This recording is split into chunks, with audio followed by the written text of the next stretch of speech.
Welcome, everyone, to Beyond the Aisle webinar. We appreciate the partnership that we've had with natural products marketer Tina Smith and Amanda Ballard and hope that you've enjoyed the series over the past months. Our guest today is Asa Waldstein. He will help us answer the question, DSHEA, what is it and why does it matter to my business? What compliance looks like in a retail setting, and please remember, questions are encouraged throughout the webinar. I also want to announce that SENPA is proud to welcome a new partnership with Apex Compliance and Asa Waldstein for all SENPA members. This member benefit will include exclusive pricing for our retail and supply members of SENPA. So reach out to the SENPA office for more information. I'm turning it over to Tina and Amanda. All right. Well, thank you so much for being with us this afternoon, everyone. Really excited for you to be here. For those that were fortunate enough to attend our DSHEA webinar that we did several months back, you're in the right spot. We are going to cover a little bit about DSHEA, but we're going to get into some really practical information. So if you missed that DSHEA webinar, be sure to go back and listen to it for the whole story of how it all came to be. But today we're going to focus a lot on how it actually applies to your business today and what that looks like when it comes to your marketing. So I'm going to pass it off to Asa, and he's going to just let us know what is DSHEA, why does it matter, and we're going to just have a really interesting conversation today. If you have any sort of questions throughout the webinar, we're going to be monitoring the chat. So make sure you pop your questions in there and we will be interacting with you throughout the webinar. So Asa, off to you. Wonderful. Thank you so much. Really, really grateful to be here. This is one of my favorite discussions. We're here today to talk about navigating marketing compliance in the supplement industry. DSHEA, what is it? We'll get to that in a second. So I just wanted to say thank you, of course, to you, Amanda, Tina, Deborah, and the entire SENPA team for inviting me. So we'll be looking at what can get us in trouble today as a way to inform compliant marketing. So I know many on the call are retailers. So much of our discussion today will be from the perspective of what compliance looks like in a retail setting. But of course, many of you have websites and social media. So today's content really applies to anyone marketing products. And then I'll also be showcasing a little bit about Apex compliance and how it can be useful. I'll skip over that. Legal disclaimer, it's informational purposes only. So let's get into the DSHEA question. What is DSHEA? Well, it was established in 1994, and before DSHEA, which stands for the Dietary Supplement Health and Education Act, there was no category, there was no legal way to sell dietary supplements, conventional food, drugs, but there was obviously a big gap in there. So thanks to people like Deborah Short on this call and a lot of others who paved the way with grassroots support. It's hard to even conceptualize, but before DSHEA was enacted, natural food stores were getting raided. People were getting, with police were coming in and arresting people for selling vitamin C and supplements like that. So a lot of grassroots action really came to help enact the Dietary Supplement Health and Education Act. Deborah, you were part of this back in the day. Anything to quickly share here? Well, I think that the independent retailer had a very integral part in being a part of the passage of this wonderful bill that's given us the opportunity to have our stores open. Because I am a veteran of this industry, we participated in the blackout, where we covered our shelves and made it more difficult for our customers to be able to access those supplements from our stores. And so I'm sure several people remember that. But that, and then took names, and I said that was a time when we faxed things in to so I don't know if you remember that. Well, you're not old enough to remember that, but it's really great. Thank you for sharing that. And thank you to you and everyone that helped kind of pave the way. Can you even imagine a world where supplements weren't widely available and commonplace? And so, how old was I when DSHEA was enacted? Well, I looked like this. I had a lot of hair on my head. So DSHEA just turned 30. So this is what I looked like 30 years ago to commemorate the 30th anniversary of DSHEA, which was last October. I started a LinkedIn trend, hashtag DSHEA94 pic, and went very, very viral. on LinkedIn where everyone could share their stories about how people got into the supplement industry. It was really heartfelt. And for me, it was fun to be able to share this totally ridiculous picture of me when I was 17 years old in Palo Alto, California in 1994. All right, so moving on, a large portion of our discussion today will be talking about disease claims. Disease claims are the triggers that can lead to regulatory issues, but it can be difficult to know what a disease claim is. So here are a few general rules. Anything ending in itis, itis, that means inflammation of, such as arthritis. And of course, the name of any disease like Alzheimer's, that's a disease claim. But how about syndromes? The FDA largely considers syndromes like irritable bowel syndrome or chronic fatigue syndrome to be considered diseases or disease states or disease adjacent states. They're not super high risk, but anything with syndrome in it, we want to be careful of as well too. For those of you in the medical profession, anything with an ICD, an International Classification of Diseases code, that can usually indicate that it would be considered a disease claim by the FDA. And although it's not really a disease claim, comparing your products to drugs, saying, our product works better than a depression med or heart disease med or nature's Ozempic, which if we have time, we'll get to in a little bit. I know that's a hot button issue. Comparing our products to drugs is a very quick way to irritate FDA and attract a warning letter. And other than antioxidant and maybe anti-aging, words with anti in the title should be avoided. We like to look at a risk scale in my consulting world and with my clients. What's the risk? Well, if we're looking at high risk, antiviral, anti-tumor, anti-cancer, it's top, very, very risky, whereas anti-inflammatory is kind of middle of the road risk. So generally speaking, just avoid words with anti in your marketing. And I know Amanda will be dropping in a document into chat called the Small Entity Compliance Guide. This has a lot of really tangible best practices from the FDA on what is a disease claim, what's not. All right, so I thought it'd be a good idea to start off with the basics. What happens if we get into trouble? What are the repercussions of not complying? Well, oftentimes we'll hear about a warning letter. These can be issued by the FDA, FTC, or sometimes both. And we definitely want to avoid warning letters. they're a pain in the neck. They require legal resources to respond to.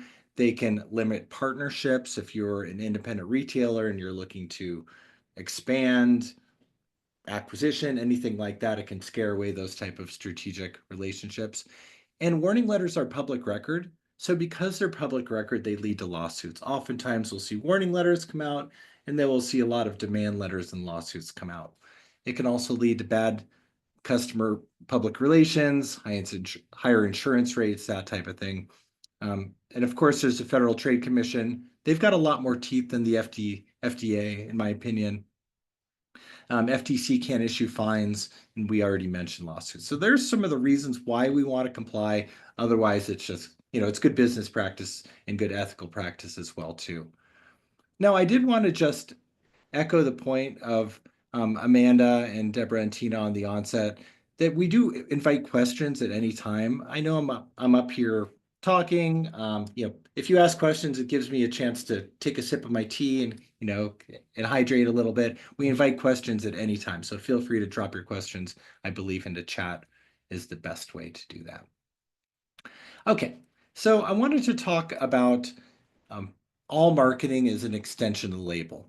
So as we're looking at marketing, we should consider it as a product label. So if we wouldn't put the word anxiety, for example, on a product label, we should be careful to not inadvertently slip by on a shelf talker, on a social media post, on a blog infographic. So it's kind of that gut check. If you wouldn't want to put it on a label, you should be careful to let it not inadvertently slip by in any secondary type of marketing. Now we're diving right in here. Let's talk about structure function claims. So structure function claims are allowed for dietary supplements if a company has substantiation. So structure function claims, they affect the structure or function of the body. So for example, calcium helps support strong bones. Magnesium helps support digestive regularity. Things like that. It's the structure and the function. So those turn into disease claims when we start adding disease words such as osteoporosis, vitamin C cures depression. That's a pretty extreme example, but I think it speaks to the point there. Here are some more examples of when structure function claims become disease claims. So, for example, improves joint mobility. Well, improves joint mobility, that's that's a structure function claim. I don't think it's considered high risk as long as the company has data to support it. But if the marketing says improves joint mobility and inflammation, there's an implication there that it's an implied arthritis claim. So again, with the second line, supports heart health, right? That's very standard structure function claim, but relieves chest pain. We have the word pain, chest pain, that's an implied angina support claim. So that's when structure function claims turn into disease claims. Let's see if we have one more example here. Okay, so here's some more do's and don'ts. I will be sharing the slide deck with everyone as well too. And so you can refer back to these as well. The important point here on the screen is be mindful of your verbs. So improves, promotes, they're action-oriented words, so they have different implication than supports or optimizes. We talked about that on the planning call. Optimizes or supports. Oftentimes you'll see supports in all marketing. Regulatory people love the word supports. That's because any action words like promotes, enhances, it can really change the risk rating of a claim to be higher risk. Any questions or comments out there from the group so far? Not from the group right now, Asa, but I do have a question that I hope you can clarify for the listeners. When you talk about risk, can you talk about what you mean by that and what you're looking for from a compliance perspective and how retailers can better understand their risk, like what's high risk versus low risk? Yes, good question. Thank you. So when I'm looking at risk, I'm looking at it through the lens of essentially what can get you in trouble. To break that down a little bit more, it's FDA, the warning letters, that type of thing. It's the Federal Trade Commission, it's state attorneys generals, but it's also really plaintiff attorneys lawsuits, right? Demand letters and lawsuits, they can just take a big bite out of your company's bottom line. So as we're looking at enforcement trends and litigation trends, that's what goes into analyzing risk.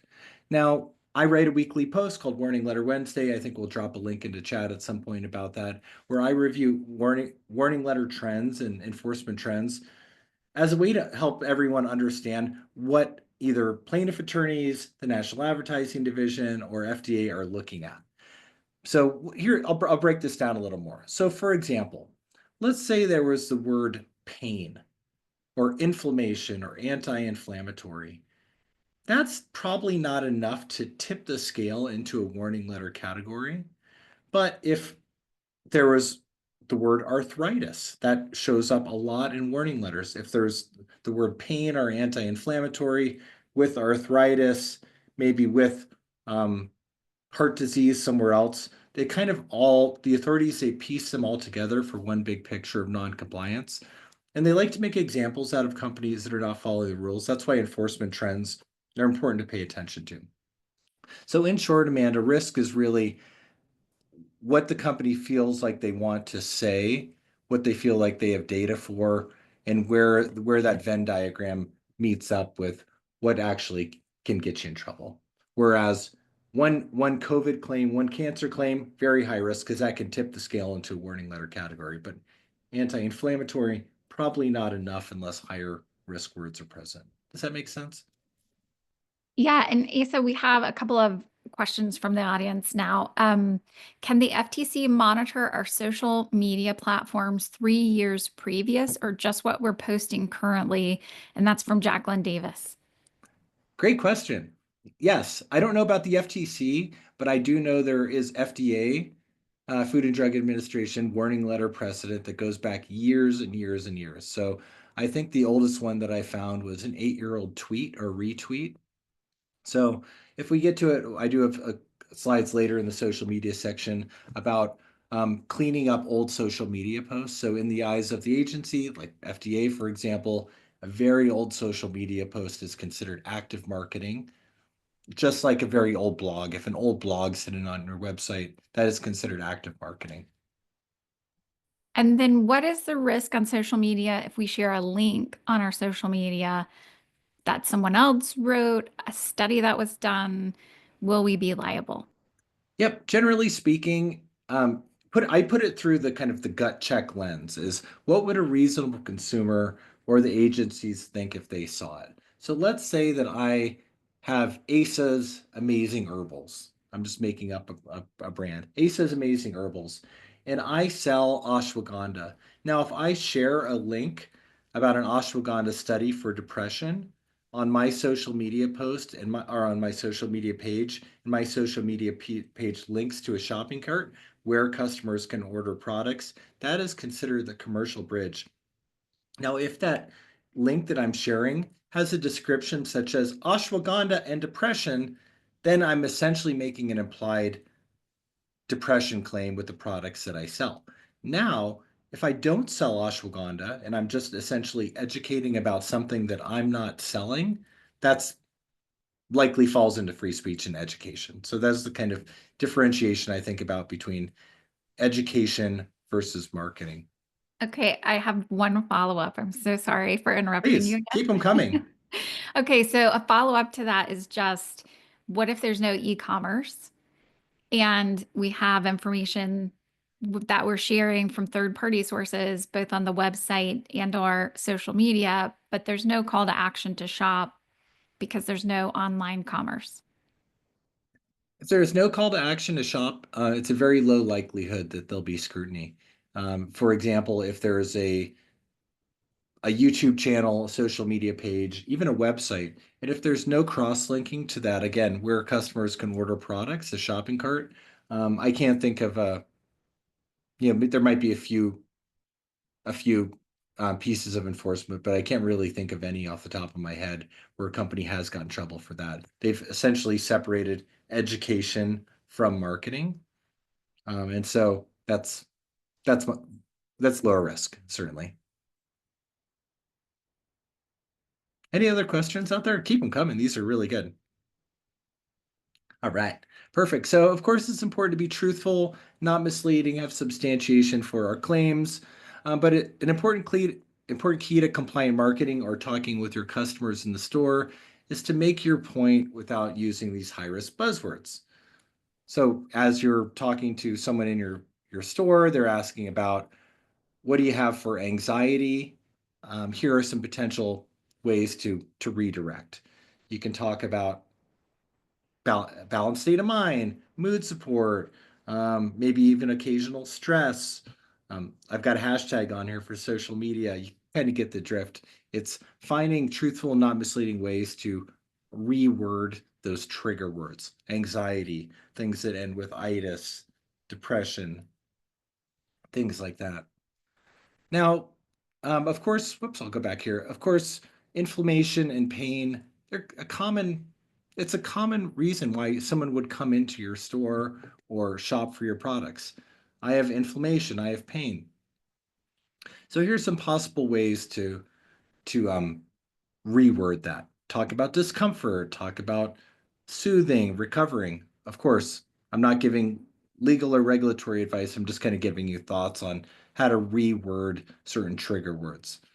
Now, I did want to share. All right, I did want to share over here.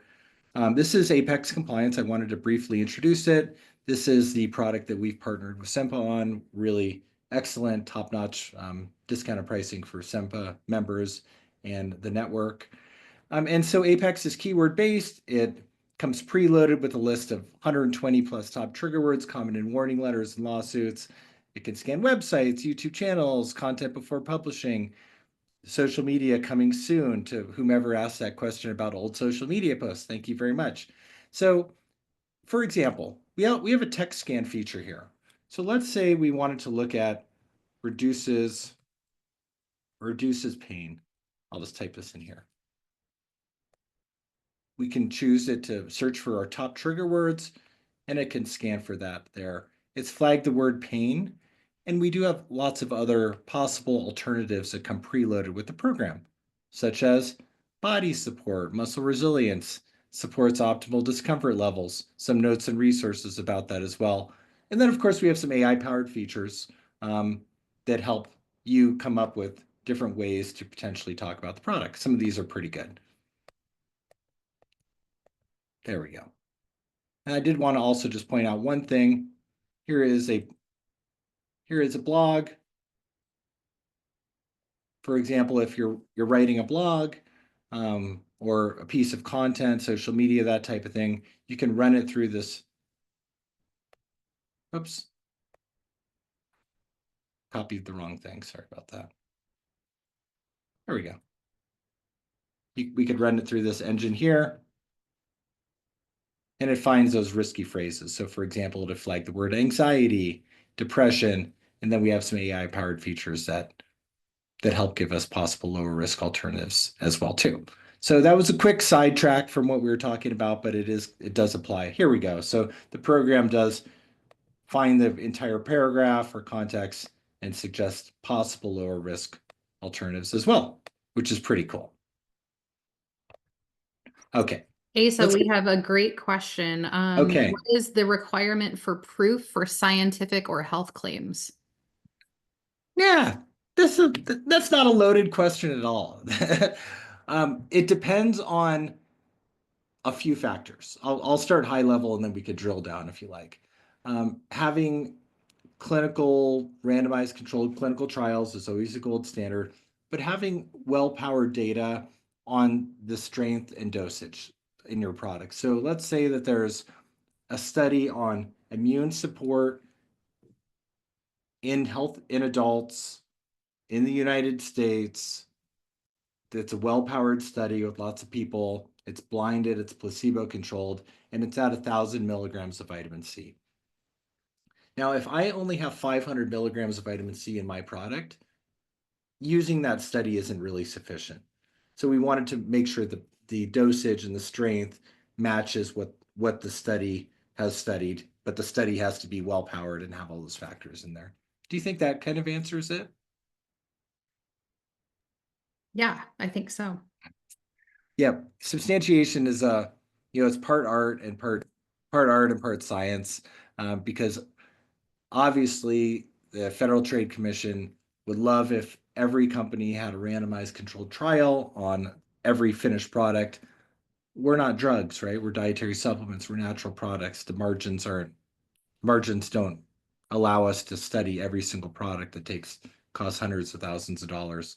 So being kind of creative and clever about finding the well-powered studies out there and then matching it to our product or ingredient claims is really kind of that art and science part.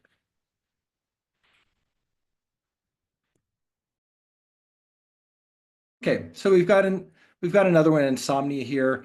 Let's say that someone comes in and they ask for a product for their insomnia. Of course, we can't, or we wouldn't want to, and we shouldn't make any type of claims related to insomnia.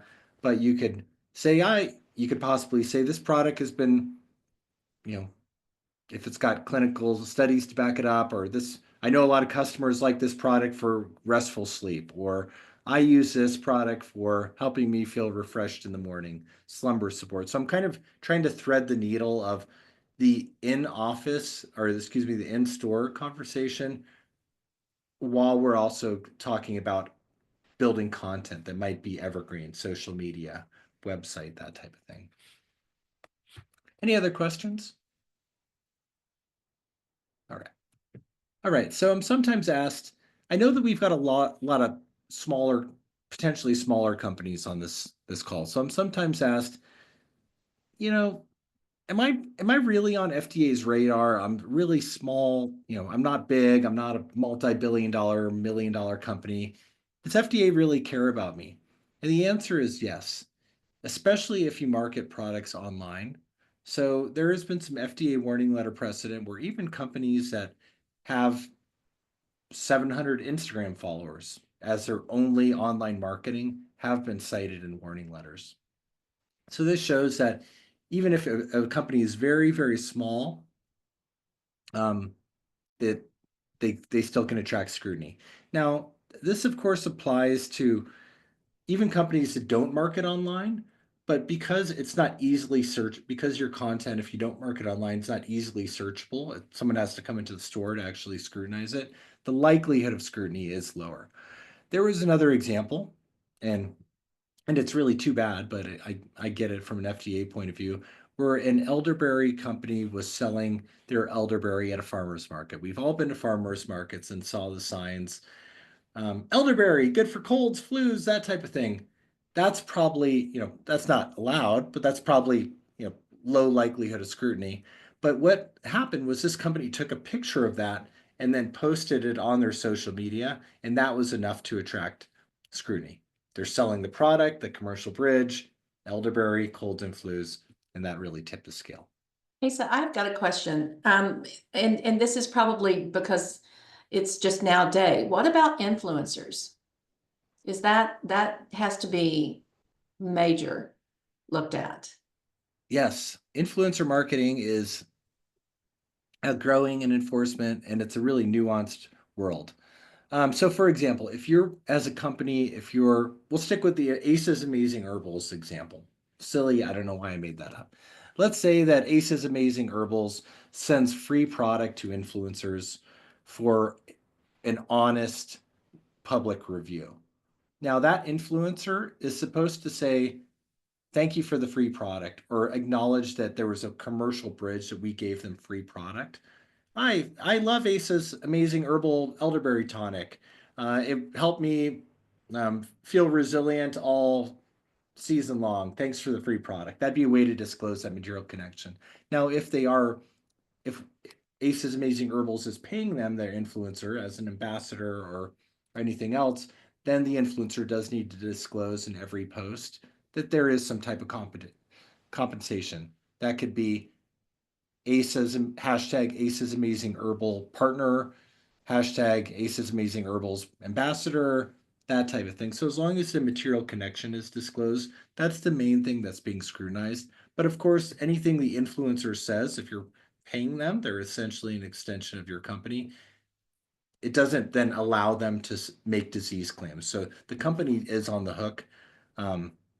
In many cases for what the influencer says. That's why having a strong influencer contract is important. Good question. I could talk all day about influencer marketing. I love it. It's really fun. And so we're all, I skipped over my bio. I'll share it because I wanted to get to the meat of the presentation. I've got a clinical herbalism background. I came out to Boulder, Colorado in 1998 to do a 3-year clinical herbalism program. A lot of these herbal texts that we read, they'll have words that don't necessarily translate into compliant marketing. So for example, for reading an herbal text about a mushroom that might be antiviral, antibacterial, just be careful because that doesn't necessarily translate into compliant marketing, right? It's got anti in the title. We want to be careful with those type of things. So it's just a common herbalist marketing pitfall that I see. So on the manufacturing side, FDA does practice some enforcement discretion for compounding in store, for example. So let's say there's an apothecary and your herbalist, your practitioner is meeting one-on-one. A qualified practitioner is meeting one-on-one with a customer, makes them their own herbal formula, their own herbal tea. Then FDA does practice enforcement discretion for the manufacturing regulations. They don't necessarily, in every case, need to follow all the good manufacturing practices for finished dietary supplements. That I don't know how much that applies here. The practitioner still would want to make sure that they're not using disease claims to talk to the customer. That being said, the more people that can see your conversation, for example, social media, the more likely it is to be scrutinized. You want to be truthful, not misleading, give safe advice, but you also want to keep in mind that if two people are talking, I don't even know if there's a case. The likelihood of that being scrutinized, unless it's really, really bad, unsafe advice, is pretty low. So I'm sometimes asked about words like may and could and should, and I think of this as a compliance version of with all due respect. It's kind of a silly way to approach it. So with all due respect, I wouldn't say to my daughter, with all due respect, and then say something mean. It doesn't allow me to then be a meanie to her, or to my wife or friend or anything. The same thing with may and could. For example, in this warning letter example, it says may support depression and mood disorders. I mean, come on, that was cited in the warning letter. That's the same thing as saying that it helps depression. All right, so I wanted to talk about discussing ingredient benefits. So this is enforcement trends in more into enforcement trends in more detail. So here, a company was cited for talking about their ingredient, lion's mane. We all love lion's mane. It's having its renaissance now, although it's been around for many, many years, as we know. So talking about our ingredients is essentially the same thing as putting it on the label, back to that earlier slide. So here in this example, the company was cited for talking about their ingredients being used to help with dementia, depression, anxiety. Again, that's the same thing as saying the product will do it. Now, if the company didn't sell lion's mane, then the likelihood of scrutiny is low because they're not receiving that commercial benefit. So Asa, kind of to piggyback off of a previous slide where you were saying, in a lot of these herbalist textbooks, it says, this compound is antiviral. How do you navigate that from it actually is this, but how do you make that compliant marketing? Sure. It's kind of, that's one of the reasons why I developed Apex Compliance, is to kind of help democratize how do we talk about products and ingredients without getting into trouble. Of course, Apex doesn't know what companies have the substantiation for, but it helps provide some guidance. So the general rules of parameters of here's what a disease claim is, as we talked about on the earlier slides, that applies here. So with antiviral, I'll just kind of think off the top of my head. With antiviral, why do people take antivirals? Well, they really take antivirals for immune support. So, it's kind of using the parameters of what is a disease claim, what's the big trigger word, what is it intended to do, what do I have data for, and then on the Apex compliance side, we've done a lot of that work for you. So we could put an antiviral and it would say, oh, here are some possible lower risk ways to talk about antiviral statements. And again, full disclaimer, it's not giving me and the program don't give legal or regulatory advice. It just helps provide some groundwork so then you as a company can make your best decisions.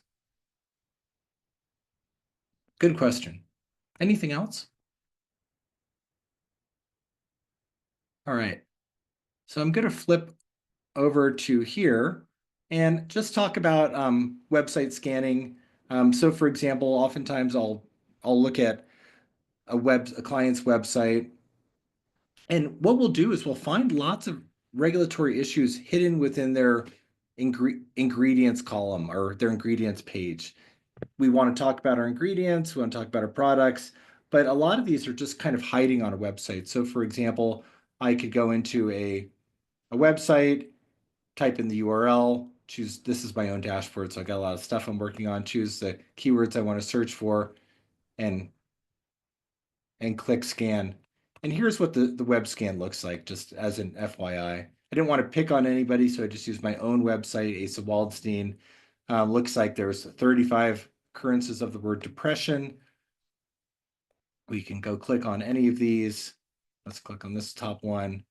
And here we can see the context that it's used in for any of these keywords. There's depression. And then we have an iframe component as well too that goes directly to where that word is. So basically it's a great way to zoom out and then zoom right into where words are to see, oh, is this an ingredient blog? Do I want to take a closer look? And then we also do have a full website report that comes along with it. So this shows for every keyword where the keyword occurs, the context it's used in, risk rating, and when appropriate, possible suggestions and notes and resources as well too. Here's the one for virus, for example. It basically says don't do it. So I digress a little bit, but I wanted to use that as an example of how Apex can be useful. Okay, testimonials and product reviews. This is a big one. So the agencies are generally hands-off if a company has, for example, a widget on their website, Trustpilot, Yatpo, that type of thing, where there are uncurated product reviews, testimonials coming through. So let's say that there's a lot of reviews. Hey, Asa's amazing herbal product worked great for my arthritis. Now, if that's kind of a true third-party, non-curated review, there's not really much enforcement of that if it's in a third-party review widget. Now, if I as the company like it or say, hey, thanks for that, or comment in any way, or showcase it, meaning putting it on a banner, or copy and paste it onto social media, that's considered endorsing the testimonial, and therefore it turns from potentially, third party commentary to marketing if I engage with it at all. So kind of just leaving it alone or deleting it is usually a good way to go about it. But don't engage. That's the key, because there's been lots of examples of smaller companies and large companies saying thanks, or on social media liking it, smiley face emoji in it, and then that is considered endorsing the testimonial. Any questions on that from the group here? Well, I just think that's really great advice. And for those on the call that maybe have someone on your staff that's managing your social media or your website that's not aware of these types of things, make sure that they become educated and share this webinar with them so they know when to engage and when to not engage. Absolutely. That's why I love doing these type of talks. Is I'm deep into enforcement trends. I'm largely considered the warning letter geek. I think that that's a positive statement in the dietary supplement industry, because I love looking at enforcement trends as a way to find, help companies change their marketing and stay ahead of the enforcement curve. The engaging on social media is really key. And great point, Amanda. The social media folks are really the first and last people as part of the compliance process. So we'd want to make sure that they understand compliance and marketing, because again, engaging, social sharing, these are all the things that can lead to issues. Hey, so Oh, sorry. I'm Go sorry. ahead, Deborah. Yeah, go ahead, Tina. I was just wondering if, one of the things Google definitely rewards if you respond to every single review. And obviously, this is saying maybe don't do that in these situations. But is there any harm in reaching out directly to these people and just saying, hey, thanks for the review, and it's not public? Anything that's on the public stage is much more likely to be scrutinized. You can find it through web crawlers, SEO, bots, all that. Even Apex can find those type of things. So anything that's not public is less likely to be scrutinized. I think that it's probably a pretty lower risk strategy to reach out and say, we're not allowed to engage publicly. Thank you so much. Whatever it may be. Of course, it doesn't give us permission to, skirt the law or anything. But I think, a lot of companies do reach out individually, which is probably just fine. I'm going to tap into that too, Asa. A lot of times in independent retail stores, if staff in the aisle gives and uses everything that you've said, they're just so perfectly well situated and everything, and then you have a customer that posts on your website. What is your thought about that? Yeah, if they're posting on the website and they're posting their true experience with the product, we haven't compensated them, they're not an influencer, they're not a family member, they can kind of say whatever they want. So let's say they're posting on through a third-party widget product reviews. We're not necessarily soliciting the reviews, they're doing it on their own or on social media. That's this kind of gray area. But when we engage with that, that's when it just turns from this gray area into what would be considered marketing. Good question. Thank you. Now, I know a lot of us write blogs, right? Blogs are an important part of marketing, educating, but I'll share these slides. I wanted to just share some best practices for reducing risk on blogs. So let's say that there's a blog that talks about winter arthritis tips or something, right? A company built it to educate and build SEO. Winter arthritis tips. Here's how I see that going right and wrong. So let's say it's winter arthritis tips. You can meditate, you can go to the snowboard, you can do yoga, you can do Pilates, you can take warm baths, whatever it may be. But then at the bottom of this blog, and this is kind of a common format, it may say, and you could take these herbs such as turmeric or whatever it may be. That's kind of when this educational blog turns into marketing if we're talking about an ingredient that we sell. So if it's a blog, we're talking about winter tips for arthritis care, and we're not mentioning any ingredients or products we sell, that's largely considered educational. But if we are talking about ingredients we sell, especially for hyperlinking, that's where that turns from education into marketing. A lot of common themes here. Any questions about that so far? I don't think about the blog piece just yet, but there is a question that's just come in around product reviews are so important and used everywhere. What is a safe review from Janice Baker? All right. So good question, Janice. Thank you. So a safe review would be one that is truthful, it's not misleading, it's non-compensated. We haven't changed it at all. It's their honest opinion that doesn't use disease words or implied disease words. Hey, this product, I love this product. It's helped me and my family's wellness journey. I'm just making this up. That'd be a pretty good product review because it's it's implying some things, but it's not really saying it. That'd be the type of thing that if that was on social media or reposted onto an image carousel, I wouldn't see that causing an issue. Now, if that same review said, wow, my kid is missing less sick days at school, even though there's not trigger words there, we're still kind of implying the cold and flu prevention. That'd be kind of pushing the limits a little bit. Okay, so sort of a follow-up there. If the review doesn't use disease words, sorry, does it need to be edited or removed?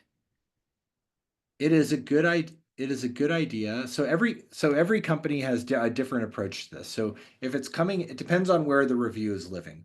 If it's living on that third-party widget, we can all picture it. It's coming in through Yapo or Trustpilot at the bottom of the product page or web page. If it's living there and it's true third-party, non-curated, non-compensated, then that's this kind of grayish area. If the company is then using those reviews in their marketing, such as posting onto social media, banners, I know I'm sounding like a broken record, but it's important to get the point across, then asking the customer if there is a disease word in there, if they feel comfortable with it, to change it. That could be an example. Usually companies have so many good reviews that they can just, if they do want to showcase one and actually endorse it, turn it into marketing, they can usually find one that is find some that are they're relatively compliant. Now, some companies, and I know many of them, they basically have if it has a disease word policy, it's removed. So it basically just flags the top couple hundred disease words, and then of all the obvious stuff, hate speech, profanity, bad stuff like that, sifting them out. Now, if a company does have a product review policy that involves denying product reviews, it's really important to have it documented that product review policy does not inadvertently favor positive or negative reviews. And that's because FTC in particular takes they call it review hijacking, kind of a weird sensational term. They take review hijacking or suppressing negative reviews very seriously. So if a company has a product review policy saying any positive or negative review that has these words we're going to remove, as long as that's documented, that's fine too. Okay, one more review questions coming from David K asking, is the idea that you're espousing right now of not showcasing customer reviews from third parties a recent trend? Because I see many brands who dominate social media take aggregated reviews and use them in advertising. Are these brands so big they take the risk and smaller brands can't afford the risk? Or should be expect to see a shift in bigger brands moving away from this method? I would suspect that if bigger brands are using, any brand really is using product reviews in their marketing, right? They've taken them from a third party widget or Amazon or whatever it may be, and they're endorsing them, they're using them in their marketing. I would expect that they should be compliant, right? They shouldn't have disease words. They shouldn't be implying serious disease prevention. I don't think it's a new trend. It's past several years, that type of thing. But if it's still, I mean, I review lots of websites in my businesses. I still see lots of companies that have taken a review that looked really good on Amazon or something and then put it into their image carousel or copied and pasted it onto social media and then forgot about it. And then a couple years later, that can show up in a warning letter. Okay, thanks. Now, a few questions coming in from the blog post slide that you had moved on to. What if the blog posts are discussing studies specifically?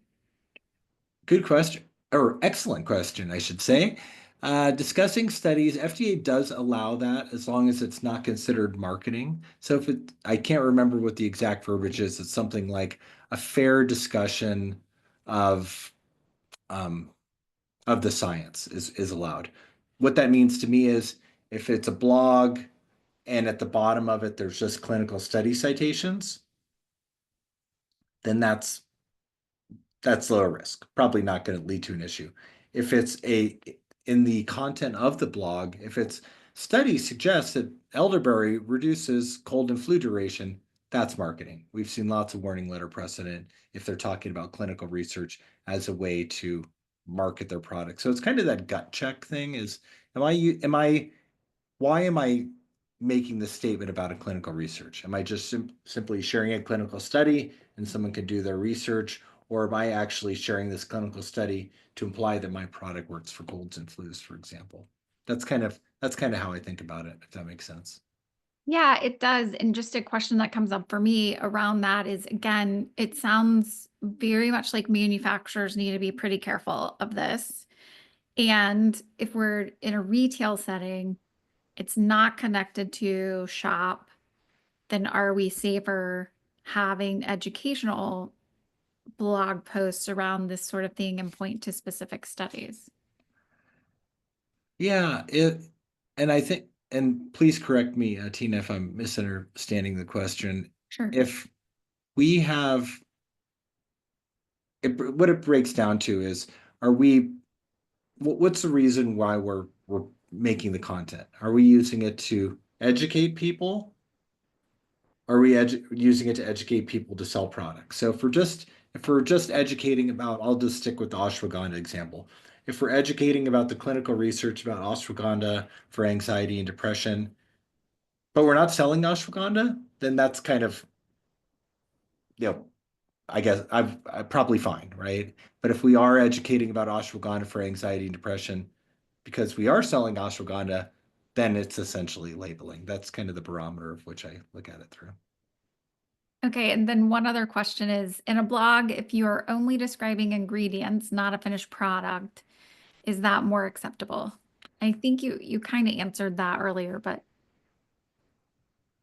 This is a trend over the past 4, 5, 6 years that just mentioning ingredients in an ingredient blog, even if you're not hyperlinking to the product or the product page, is considered marketing. So if let's say I'm talking about I'll come up with a new or skull cap. I'm talking about skull cap, the ingredient. It's been studied for anxiety and insomnia. I love skull cap. That's why I'm talking about it. Um, if we're talking about skull cap for anxiety and insomnia, if we're selling that somewhere on our website or somewhere else, even if we're not directly hyperlinking to it, that certainly is considered marketing. Now, I will point out that the more attention you pay to it, the more likely it is to be scrutinized. So if there are hyperlinks or cross-linking, or if it's on that product page, the closer it is to that shopping cart, the more likely it is to be scrutinized. Asa, that kind of sounds like the third-party literature that DSHEA has in it, and that's why in my mind that it's going to be looked at, because communication is so widely used nowadays. We used to have to put those books quite a ways from the product itself, so it kind of sounds like that's what's taking the place of it. Yeah, yeah, and we're trying to get clarity on, as people talk about revisiting, opening the can of worms, I should say, revisiting DSHEA regulations, DSHEA 2.0, things like that. Is obviously in 1994 there was no internet. That was pre-internet, pre-social media. So how do those rules apply now? So I know that's a discussion a lot of the trade groups are having, which is important. Thank you for Yeah, that. and Asa, that kind of brings up the idea that I was wondering about regarding how likely do you think any of this might be changing with the new administration? Oh, well, I'm always a big fan of giving FDA in particular more resources to do their job. For example, more resources to do more GMP inspections. That's really the core of dietary supplement regulations. Um, and that seem more resources does not seem to be the chant that we're hearing from Washington, D.C., from Capitol Hill. Um, so I don't know. I'm hesitant to say that I think that there might be less enforcement over the next 3.5 years or so than what we've seen before. Um, I say that begrudgingly because I'm a big fan of the good players want to be regulated, and if there's lack of regulation, it's these intermittent bad players are going to find loopholes and things like that. So. I guess we'll see. But as many of you know, I'm very optimistic. So hopefully the future will be better and more regulated, in my opinion. And one quick back to the blog content. What if you don't do any online sales, you just sell in the store? Blog content, how are you feeling about that? Is that removed enough? I think it probably is. Again, not legal regulatory advice, but I can't think of any precedent where there is no e-com or cross-linking that led to issues. So that feels pretty removed to me. There's nuances to everything. Certainly. I know we're ending up here in just 1 minute, Amanda, but I did want to just touch on GLP-1 products, where the compliance line is. Of course, I'll share the slide. So just what will attract enforcement. I've got a few different tips here, such as nature's Ozempic, if we're talking about blood sugar, if we're talking about symptoms of obesity, disease-related things that can lead to issues. And then I also have some comments about what may be allowed. How do you talk about GLP-1 support in your store, lessening food noise, that type of thing? This is really important. Good case study. This company, I think it's probably Vitamin Shop. What they've done is they have a section in their store. You're dealing with GLP-1 side effects. Now what? We can help. It's pretty interesting. It's pushing the compliance boundaries, but you notice they're not saying semaglutide or Ozempic, basically talking about GLP-1. So treating side effects isn't allowed under dietary supplements, but GLP-1, because our body, it's a natural hormone within the body. There's some kind of gray areas there. So helping to support people on their GLP-1 weight loss journeys, protein, nutrients, that type of thing is really quite important. And with that, I'll end and turn it back over to you, Amanda. Awesome. Well, thank you so much, Asa. This has been super informative. I know I'm like, I wish we could go longer, but we want to respect everyone's time. But for those that do want to hear more from Asa, we're super excited that Asa is going to be presenting at Soho Expo at the Gaylord in Orlando this September. So if you want to hear Asa in person and learn more, because he is just a wealth of knowledge, make sure that you are at Soho Expo. And we'll be sending out this recording via email to all of those that have registered. So share it with your stores, share it with all of your natural products industry friends, because I know that this has been super helpful for me. And I hope you all feel the same. So with that, we will see you next time.